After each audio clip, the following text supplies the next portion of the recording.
দেবর ভাইও এক কথায় রাজি হয়ে গেল। বলতেছে, আরে ভাবি তোমার যে রূপ, এত সুন্দর তুমি, আর তোমার যে যৌবন, কার নাই ভালো লাগে। আল্লাহর রহমতে তুমি আজকে আমার কাছে চাইছো, আর আমি দিব না? হ্যালো, আসসালামু আলাইকুম। আমি আবারও চলে আসলাম আপনাদের মাঝে।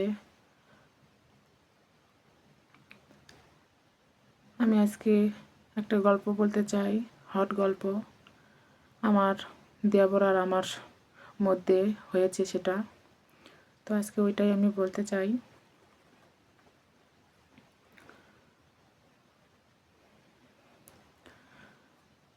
আমার বিয়ে হওয়া হচ্ছে 4 বছর। তো 4 বছরে আমি কোনো রকম সুখ পাইনি, মানে যে স্বামীর ভালোবাসাটা পাবো ওটা আমি পাইনি। আসলে আমার হাজব্যান্ড তো বাইরে চাকরি করে, তার সঙ্গে তো আমাকে নিয়ে যায় না, আমাকে বাসায় একা রেখে সে চাকরি করে।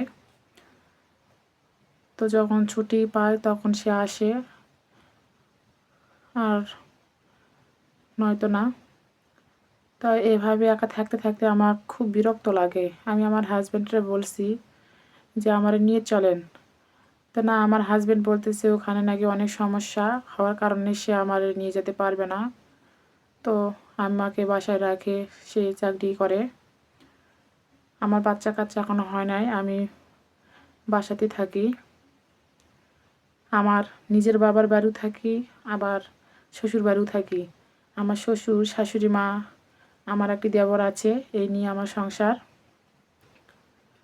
তো এভাবেই অনেক দিন কেটে যাচ্ছে। তো আমার স্বামীরে আমি ফোন করি, আসতে বলি।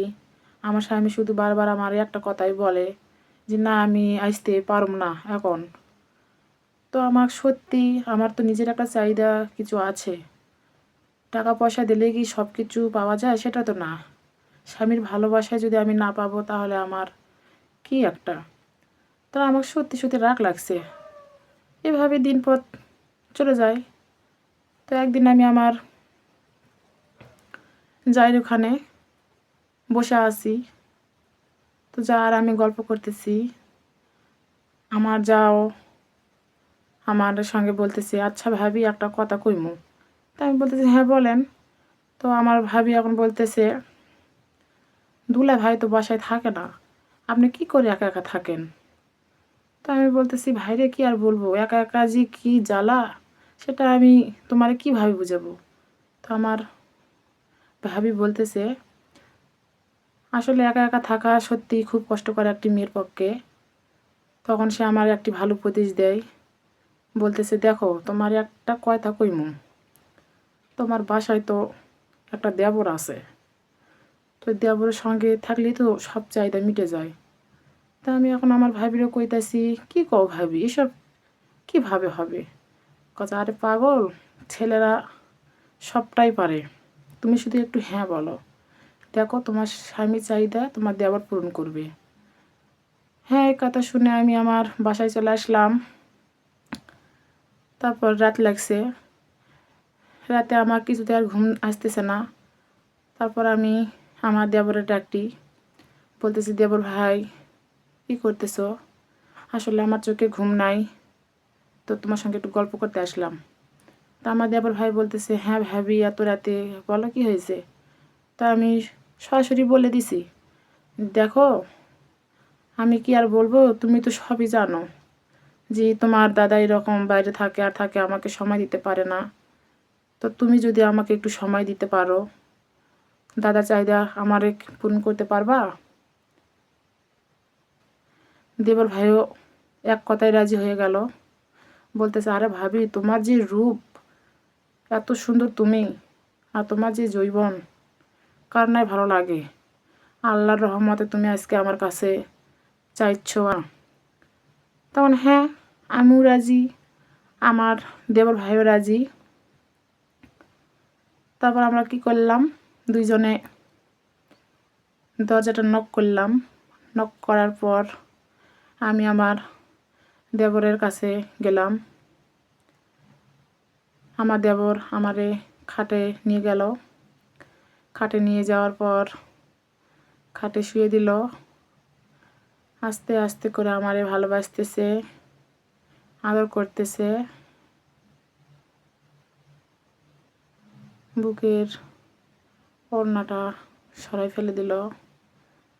তারপরে যে থ্রি পিসটি ছিল জামা সেটাও খুলে দিল, পায়জামাটাও আমি খুললাম। আরও অনেক কাছে চলে আসলাম। সে আমার দুধ নাড়তেছে, কিস করতেছে, আমার মুখ ঠোঁটে ঠোঁট রেখে কিস করতেছে, আমার নাভিতে কিস করতেছে, সারা শরীরে আমার হাত দিচ্ছে।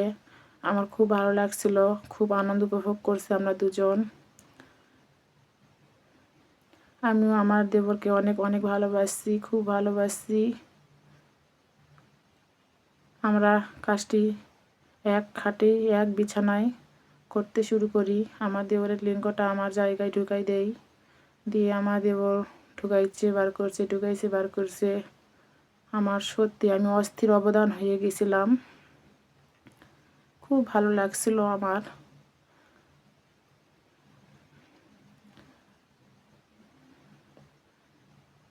তারপর থেকে আমি আমার দেবরের রুমে সারা রাত কাটালাম।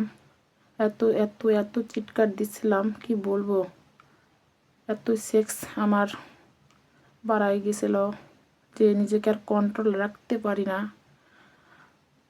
আমার দেবরও অনেকক্ষণ ধরে আমাকে আনন্দ দিয়েছে। আমরা দুজনে অনেকক্ষণ থেকে সেক্স ফায়ার করছি।